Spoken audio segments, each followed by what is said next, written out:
ሰላም ጤና ይስጥልኝ። ጊዜው እንዴት ይሄዳል? እንግዲህ የቀድሞ የኢፌዴሪ ጠቅላይ ሚኒስትር መለስ ዜናዊ ከዚህ ዓለም በሞት ከተለዩ 14 ዓመት ሞላቸው። ነሐሴ 14 2004 ነበረ ከዚህ ዓለም በሞት መለያየታቸው የተነገረው።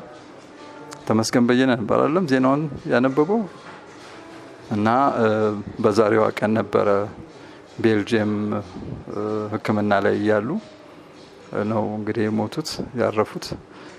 ከዛ በኋላ የህመማቸው ሰበብ ምንድነው፣ የሞቱበት ሰበብ ምንድነው የሚለው ነገር ብዙ ይፋ አልነበረም። በኋላ የተለያዩ ሰዎች ጋር በተገኘ መረጃ መሰረት የጉበት ካንሰር የሚል ነገር አለ።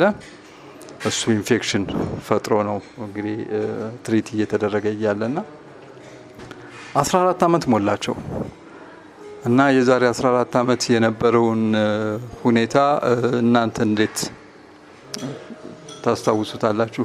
እኔ በ14 ማምሻውን አስክሬን ገባ። በ15 ጠዋት ቤተ መንግስት ነበርኩኝ እና እዛ በቃ እንትን ነው የሚመስል የነበረው የአንድ ጠቅላይ ሚኒስትር አስክሬን ሳይሆን የሚመስል የነበረው በቃ ሳጥኑ ክፍት ነበረ እኛ ስንደርስ እና በቃ አንዳንድ ሰዎች ሳጥን አቅፈው የማልቀስ እድል ሁሉ ነበራቸው። ከዛ በኋላ ነው ከነገረንሴ ጋር ተነጋግረን ፕሮቶኮሉን ጠብቆ የአስከሬን ሽኝት የሚደረግበት ሁኔታ የተፈጠረውና የሚገርመኝ እኔ በዛ በ15 ጠዋት እዛ መገኘቴ በጣም ነው የሚገርመኝና እኔ ይሄ ትዝታ አለኝ እና በርካታ ሰዎች የተለያየ ትዝታ አላቸው እና አንድ ጓደኛ ያለና አለቀሰ። አባኮ እያለ ነበር የሚያለቅሰውና ያኔ አልቅሶ ያው አስለቀሰ። በየወረዳው ሁሉ ድንኳን ይጣል ነበርና በኋላ ያ ጊዜ ካለፈ በኋላ አንተ ግን ምን ሆነህ ነው ያኔ አባኮ እያለክ ስታለቅስ የነበረው ብለው ሲጠይቁት ምን ላርግ ብላችሁ ነው አልቅሰው አስለቀሱኝ አለና ሰዎች የተለያየ ትዝታ አላቸው። እናንተስ ምን አላችሁ?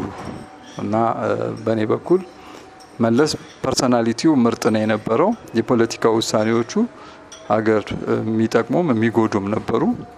መስማማባቸውም ባለመስማማባቸውም ነገሮች አሉ።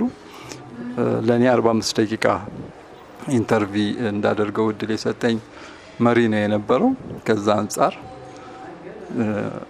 መሞቱ ለእኔ ትልቅ ሀዘን ነው፣ ለብዙዎችም እንደዛው ነው እና አንዳንዶቹ ምን አሉ፣ ሳናውቅ ጠላንህ ስናውቅ አጣንህ የሚለውንም ነገር የተናገሩት ያኔ ነው።